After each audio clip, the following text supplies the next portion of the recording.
Aidar Nationalist Battalion, an assault group of the Ukrainian ground forces, was stationed here.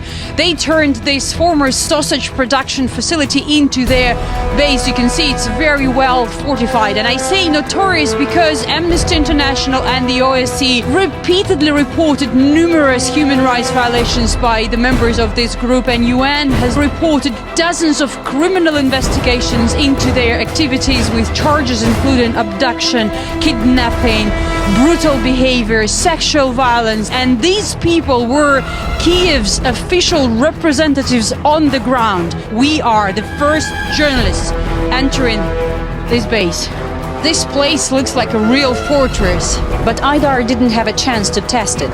They'd left the base before the Lugansk Republic Army got even close to the town.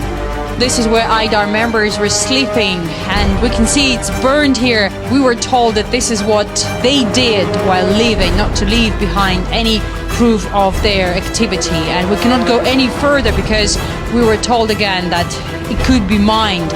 And again, we are the first journalists working on the ground, so this area was not cleared yet. Wow, that is a very heavy door. We enter the main building on the territory. This is where sausages were manufactured before Aidar occupied this place back in 2014. It's clear it had nothing to do with meat production. In what used to be a big smoking department for the meat to be dried and cured, there is a bale of hay and some dirty clothes in the rooms a floor below that could be seen through a metal grid in the floor. A number of local officials believe Aidar members used it as their secret prison. Этому есть подтверждение самих украинских СМИ. Они записывали это неоднократно. Есть кадры оттуда. Мы получали свидетельства от людей, которые там находились. Одна из женщин находилась там 58 дней, другой потерпевший находился там 38 дней. Там происходили пытки, ужасы, истязания, которые тяжело представить себе вообще вот в 2022 году. There are many videos that appear to show Aidar members being trained by instructors from NATO countries. And here is more data pointing at the group's possible connections with the West. This is what was found, among other things, here at the Aidar Battalion base. A very interesting piece of literature titled Tutorial for Participants of Russian-Ukrainian War. It was published in 2021. It actually says that it was republished last year, so apparently there was a previous version of this book. Ukraine's Defense Ministry is among publishers, but here we see something more interesting. National Endowment for Democracy, America's non-governmental organization allegedly affiliated with CIA. And here's a piece of uniform. It's a NATO one. Ukraine's armed forces, Ukrainian flag here, with several awards for participating in counter-terror operation. This is what Kiev launched back in 2014 against then the country's easternmost regions of Donetsk and Lugansk. This one, war veteran. This one for liberating Lugansk region.